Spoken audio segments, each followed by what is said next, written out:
Women are so fucking cool. Women are so fucking cool.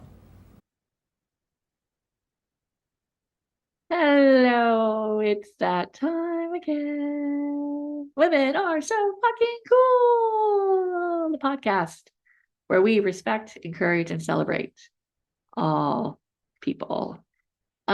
Today, this episode is the first episode in April. So it's a fun month. It's my birthday month, and it's also Earth Day month. Of course, we know Earth Day is every day, but it is nice to have some recognition to just showcase a little bit more. And I had the pleasure and opportunity to organize the Earth Day festivals here in Savannah, Georgia for many years. And last year, I transferred it, I passed it on to another fucking cool woman, Katie Rodgers-Hubbard. Yay, Katie. I met her a couple years ago when she participated in one of the Earth Days that I was organizing. And she is still in the community and she's so community minded, which I love. She opened up a store, a sustainability store, right in the heart of the Creative Arts District here in Savannah, the Starland District, and it's called the Lite Foot Company. Lite Foot, Lite, which is your carbon light foot. And she also has a nonprofit, the Lite Foot Foundation. So it was a perfect match, a perfect opportunity for me to pass on the producing of the Earth Day Festival to another nonprofit and group of people who are just as passionate as I am to create a diverse and inclusive festival. And I can't wait to attend this year. But I wanted to start April with Katie, just so that put some sustainability and reusable ideas in your head. Although we didn't talk about that much, but you can find all of her information on in the show notes. And remember, you can support the Lightfoot Foundation with a donation to help with this year's Earth Day Festival as well. I'm sure she's looking for sponsors. And if you like this podcast, you can also sponsor this podcast. You can find out details about that on the Patreon site, links below. Like it, subscribe, and share. Best thing you could do every day is share a fucking cool woman. Talk about her. Tell people what she's doing. Spread the word so that we can all pitch in and help each other. So, on that note, let's talk to Katie Rodgers-Hubbard. Yeah. Wow. I say this all the time and I'll probably say it again. I am so grateful for all the fucking cool women that I know. And I have one with me again. And this time it's Katie Hubbard. Hello, Katie. Hello. I am so thankful that you bring fucking cool women together, Joanne. So I'm going to just take it. But I already bragged about you at the beginning of before I started this conversation, but I really want to just deep dive, just jump right in because it's such an interesting insight for myself, and I know the listeners to hear all the different definitions and reasons and explanations of what makes a fucking cool woman and who is a fucking cool woman. I think what makes a fucking cool woman is a woman who is comfortable being who she is. And I think, I know for me personally, that took a while to lean into because I'm on the weirder side. But I think women who are just comfortable being how they are made and who they are in any environment, in any scenario, going after what they want and just, being who they are. Yeah, I can agree with you. And as you were saying that, what popped into my head, and then because you are a business owner, you own this amazing store in Savannah, the Lite Foot Company. And when you go and use your bathroom, I don't know if you realize, I mean, you know what's in your bathroom, but what I always catch my eye is the pictures of the women that are in your bathroom, your fucking cool women friends. Yeah. You know, this is great because this is the week of Galentine's, which is like my favorite holiday. because it is for one, I'm obsessed with Leslie Knope's character, or Amy Poehler's character on Parks and Rec, Leslie Knope. I think that she celebrates female friendships well. She celebrates the women in her life. And that's something I've always been very intentional with, because I've always been blessed to have like a horde of female friendships. And so every year on Galentine's, I probably spend way too much time preparing a Galentine's party to celebrate the women in my life. And so that in my bathroom, which is a weird thing in hindsight, but one year for Galentine's, I made trading cards for every single one of my friends that came.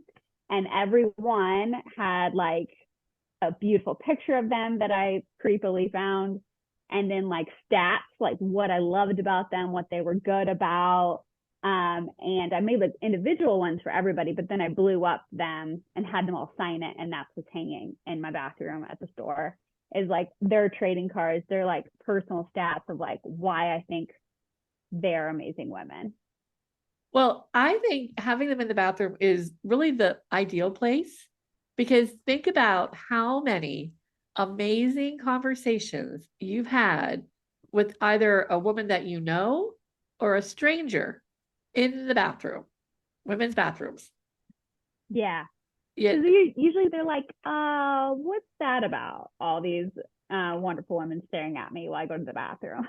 And then I get to say, like, I have a trove of people in this town who are inspiring, amazing, make me better. And they deserve to be celebrated, admittedly, in probably more ways than a bathroom shrine. But that's what we got for them. Yeah, no. I love it when you are a fucking cool woman and you talk to other women, you immediately know who an FCW is, because you immediately feel that respect from that person, you know? Yeah, there is something about that, like instant understanding, kind of a mutual understanding. Like you're someone who like inspires people. You're someone who's like comfortable with who they are. Right. And not like intimidated. That whole, let's cooperate, not compete. Yes. Which is still sad that I want nothing a part of that. I don't think I have any friends anymore that are the competitive, because I'm just like, we're not doing that. We are surrounding ourselves with people who are only clapping and not like crossing their fingers for a slip up. I agree. And I agree 100%. And so, then the other element about the FCW Society and being a fucking cool woman is we're feminists. We have this strong desire to bring equality to all people, right? We all should have a choice. So what are your thoughts about, being a feminist, being an environmentalist, being a fucking cool woman?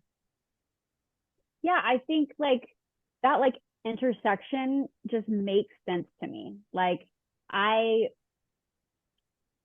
find it like people who identify as feminists like want equality, and I think that's not just for like all people. That is for like, let's make sure our earth has a chance at this. Like all systems of oppression, all systems that are like the proverbial man, like the man, whatever, we want to fight against that. And I think that we see that in a lot of the things that prevent our earth from thriving. We see that like the power dynamics that women had for so long, that people of color have so long, that our LGBTQ plus people are having right now. Like we see that in terms of like what our earth is fighting. Like there's like so many things that we sometimes feel like we don't have power over. And I feel like that it just kind of goes hand in hand. Like the people who are passionate about that are the people who are passionate about all of those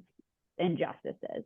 I've also found like the people who aren't maybe, who are like passionate about some of these issues, but maybe are not passionate about the environment. I have, or, insert A, B, or C or whatever. I have found that those are the easiest conversations to have, because it is those people that they're already prone to those things that we're talking about. They're already prone to like, oh yeah, but they just never had that aha moment. Much like me, like I grew up in a town of 2,000 people. I only interacted with people who had the same faith, had the same race as me, same ideology. And so it wasn't until later in my life when I started like, oh, there's injustices in the world. There, like I think that there are those same conversations, like people who are really passionate about this. They're once you have that conversation, it's like an aha moment. Like, oh yeah, I'm like that's half of what I'm doing with Lite Foot. In Savannah, we have a whole city who's like, well, we know that there's a climate crisis, but we've never really thought about like what we can do about it. And once you have this conversation, it's easy. And now they're my customers, they're my supporters, but they need someone to have those conversations with them about A, B, C, or D. I completely agree with you. I think that's the really important, very important in this day and age, is to continue to have conversations with people. So tell me about a woman who has inspired you. Ooh, that I feel like I could pick from a large bag. Should have had that one coming, huh? Man. I know it's a hard question. I mean, I really do feel so like I feel like this is the area where I feel like so much gratitude, because I have had so many like amazing women, both but that I've looked up to or that I have like called friends. That's that's very hard. Well, and so let me ask you another question. And I think this one, how do you, and I think we kind of talked about it a little bit before, but how does these three words, respect, encourage, and celebrate, how do you incorporate these in your business as an environmentalist and as a business owner? Yeah, so I think a lot about culture and the culture that we create, both in our personal lives and within my business. I've thought about that in probably every work environment that I've worked in, because I worked in higher ed for many years. So I was very passionate about creating an environment where students feel the best that they can so they can learn what they need to in college. And so I think about creating a culture where all three of those words can thrive, right? So like I have made it a point to make sure that Lite Foot Company and Lite Foot Foundation is a place where nobody feels intimidated by, nobody feels like it is inaccessible, nobody feels like they can't be a part of it. And so, yeah, I feel like I've just tried to be very intentional about creating that culture where everyone's welcome to be a part of this, because, and actually, we need everyone to be a part of fighting climate change in order to do that.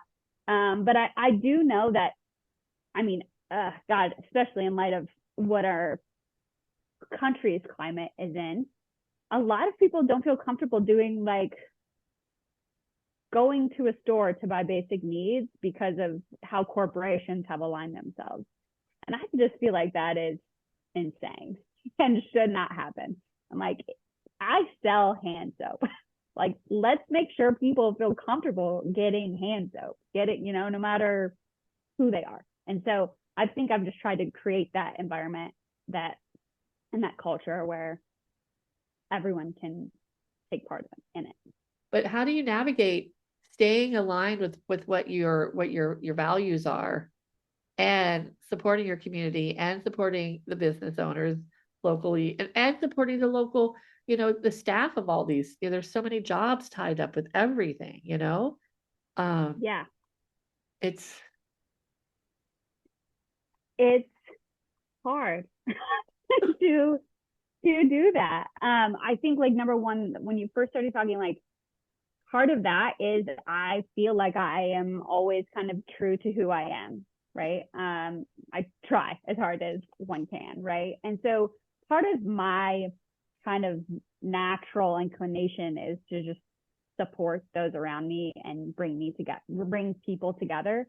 I think I'm a very natural community maker. That's something that, you know, I have always been able to be a part in, like, building good community. So I do that within my personal life, but also like the small business community. I mean, I think over the last year, oddly enough, my Instagram has kind of went that route, as now I'm suddenly like a spokesperson for the small business community.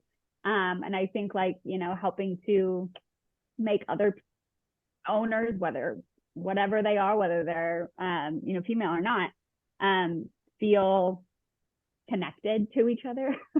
And so I think I'm just like using kind of what the premise of what I define a fucking cool woman to being, of like, I'm trying to be myself and see that spread throughout my business. I'm really glad that you talked about, I sometimes forget you talked about, you know, living in a small town of 2,000 people. Even though I grew up in the suburbs types of, you know, very white, middle class, Midwestern towns. So I had 600 kids in my high school graduating class. It was kind of a big class, but it was all white and it was pre-internet, so very limited information. But I immediately moved to big cities. And so I would, you know, when I was 20, I was living in a bigger city. And as someone who lives in a bigger city, you do get exposed to very different things. And you have to just remember, we have to be mindful that somebody who only has 2,000 people, of course, they don't know everything. And you have to give them opportunity to learn and to expand and evolve. And I think that's the biggest, and that's just respecting your journey, you know, respecting each person's journey. Yeah. And that's why I also bring up, like, those, some people just need to have that conversation. They need to be educated, because I feel like that's all I needed. But I didn't get that until I was in my early 20s. You know? So I think people just need that, because worldview is a context, and people who have not had their worldview, they haven't seen anything else in the world. Now at some point people have to go out and search for other things, you know. I'm not putting it all on that context, but it is a context that I think is important. Yeah. And I try to be gracious with. Yes. Oh yeah. Yeah. We still have to do the individual work to grow and to evolve. That's just part of the journey of being a human being in this planet. We have to do the work. But we can find support with other people for sure. Yeah. So, is there anything that you'd like to share or add? Anything else? Just, you know, has this conversation sparked any insights? I mean, I'm going to share all the stuff about your store and the links and any events that you might be coming up, if it's in a timely way. Yeah. I mean, I think I would be shocked. Well, you know, I feel like I've had many relationships and female friendships over the years. And even my most confident, driven friends need encouragement.